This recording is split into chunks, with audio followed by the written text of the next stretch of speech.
किस प्रकार से रिजू दत्ता को टीएमसी के लोगों ने, गुंडों ने ही थ्रेटन किया और कहा कि भाई देखिए वहां पर जाकर बीजेपी के लोगों को गाली देनी है, उकसाना है, दंगे करना है।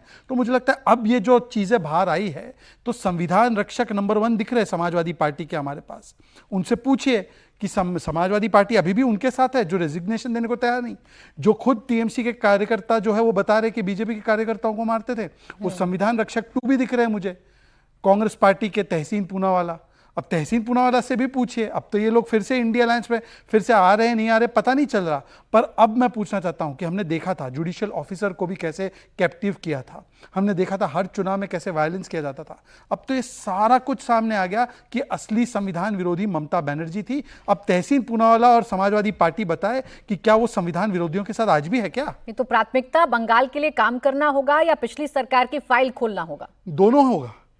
एक तरफ तो बंगाल के लिए नया दरवाजा खोलना, और पुरानी सरकार ने जो जो भी गलत काम किए उनकी फाइल हम जरूर खोलेंगे, और जो टीएमसी के गुंडे हैं उनको भी लटका कर सीधा करेंगे। हम लोगों की क्लियर प्राथमिकता है कि ये जो गुंडा वाला एलिमेंट है जो लेफ्ट के टाइम से चला रहा है उनको आइडेंटिफाई करके उनको सजा दिलवाएंगे। हमारे सुवेंदु साहब के पीए को मारा गया, हमारे कार्यकर्ताओं को मारा गया, 321 कार्यकर्ता हमारे बलिदान हुए, तो एक एक कार्यकर्ता के हत्यारे को हम लोग न्याय की दहलीज पे लाएंगे। कांग्रेस के भी कार्यकर्ताओं के लिए न्याय हम लाएंगे। आप तहसीन जी भाई इस बात का जवाब आप दीजिए, 50 घंटे के अंदर जो फैसले नई नवेली सरकार ने लिए हैं, पश्चिम बंगाल इसी बदलाव का इंतजार कर रहा था।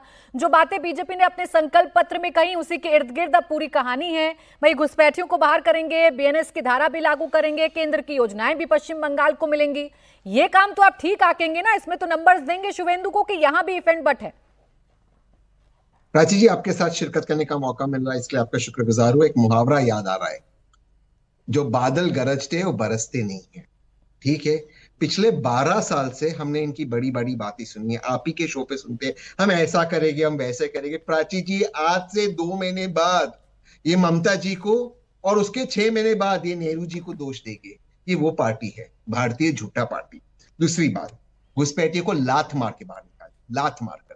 लेकिन बताइए, आसाम में 19 लाख घुसपैठियों को काहे नहीं निकाला, काहे सुप्रीम कोर्ट वापस गए?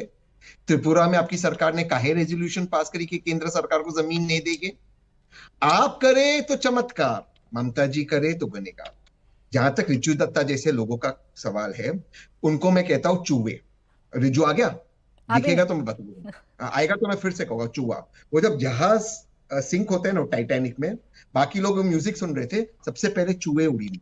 तो ऐसे चूहों को मैंने देखा अपनी जिंदगी में। हिम्मत नहीं तो लड़ना नहीं चाहिए। लेकिन और उसने शहजाद को कहा था, किस तरह की बात है, किस तरह की भाषा का प्रयोग करता था। आज वो पूरा 180 डिग्री टर्न हो गया, 360 नहीं, वरना वो अपने वापस आ जाएगा। और मैं बता रहा हूँ, कल ममता जी आ जाएगी तो वापस रिज्जू आ जाएगा। लेकिन मेन चीज मैं आपको ये कहना चाहता हूँ, देखिए सवाल ये कि आपको सरकार ने अब आपको जनता ने मैंडेट दिया है, आप अपना काम कीजिए, आप लोगों को इंसाफ दीजिए, आप लोगों के लिए कार्य कीजिए। लेकिन जब आप स्कीम ला रहे हो तो ये इंश्योर कीजिए कि उस स्कीम में गरीब को उसमें हिस्सेदारी मिले, उसमें भाग्य मिले, और जो गरीब का हिस्सा उनको मिले। बस आपको अब मैंडेट दिला, 2 दिन में हम आपको क्या क्रिटिसाइज करें? अच्छा है, आप एडवर्टाइजिंग कर रहे हैं तो कीजिए उसका, हम आपको क्या ले रहे हैं, कैबिनेट के फैसले ले रहे हैं। और रही बात चूहों की, रही बात जब सत्ता जाती है तो इधर उधर चूहे भागने लगते हैं, या टाइटैनिक का आपने एग्जाम्पल दिया, ऐसा कहेंगे तो फिर तमिलनाडु का जिक्र लोग करने लगेंगे ना। वहां क्या किया भाई कांग्रेस ने?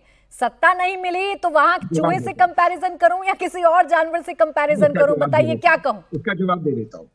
तमिलनाडु में हमारा कर्तव्य था तमिलनाडु के लोगों के लिए काम करना। क्या आप एक लोकतांत्रिक पार्टी का कंपैरिजन आप ऐसे व्यक्ति से कर रहे जो टीवी शो में भाजपा के प्रवक्ता को गाली देता था, टीवी शो में कहता था राहुल गांधी को उल्टे सीधे शब्द कहता था, और जैसे जैसे चुनाव खत्म नहीं हुआ, मैं तो जानती हूँ आप तमाम सभी प्रवक्ताओं से, कार्यकर्ताओं से मिलकर ही पार्टी बनती है। और फिर ये वही बात, मैं वो मुहावरा आप पर दोहरा देती हूँ, आप करें तो चमत्कार, बाकी कोई करे तो गुनहगार। फिर जवाब शहजाद पूनावाला जी आपके इस बात का 5-10 सेकंड का ही देखिए, तहसीन पूनावाला को पता होना चाहिए कि गरीबों के लिए ही आयुष्मान भारत लागू कर रहे हैं, गरीबों के लिए ही पीएम विश्वकर्मा स्कीम लागू कर रहे हैं, उज्ज्वला योजना लागू कर रहे हैं। परंतु तहसीन पूनावाला ने जो उदाहरण दिया, चलिए अच्छा है, क्या वो राहुल गांधी को चूहा बोलेंगे या कोई और रेप्टाइल बोलेंगे मुझे नहीं पता, परंतु मैं इनको पूछना चाहता हूँ, चलिए रिजू दत्ता को छोड़ दीजिए, जवाहर सरकार की बात करते हैं। मोदी जी के लिए कोई लव एंड अफेक्शन नहीं है उनके मन में।